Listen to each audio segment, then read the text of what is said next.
We've always wanted to do a film like that. We're big fans of that subgenre, the haunted house movie.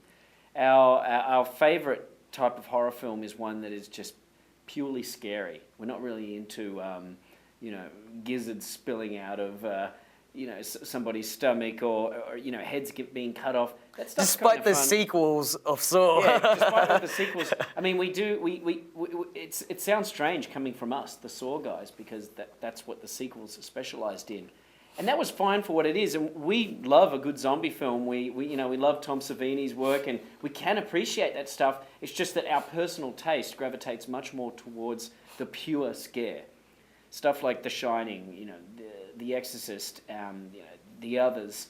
Things that are trying to get under your skin without blood. It's just not necessary. You just use the tools that you need. You're not going to try and build a coffee table with a cement mixer. If you're going to use the tools you need to build that table. And this particular subgenre of film, it's such a rigid form, and we knew exactly what to do going into it because we've seen a lot of haunted house movies. And it became a good opportunity to show people that we can do other things than just bloodletting. Even though we didn't have much to do with the sequels to Saw, or the later ones, we still felt like we had that label, so we still felt like we needed to make something like this to kind of separate that. I hope it does its job. Time will tell. We had talked about this idea years before, around the time that we were writing Saw. So that was like years ago.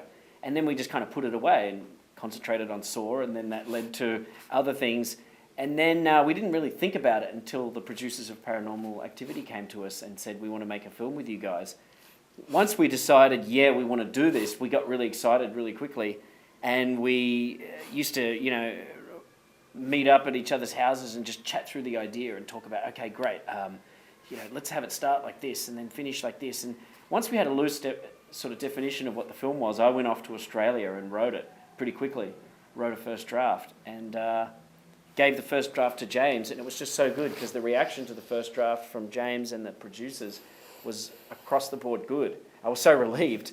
They were all like, one of the producers said, I could shoot this draft, and so that was so good because the film was already in pre-production. So there wasn't any time to say, okay, let's go back and do a page one rewrite and change it.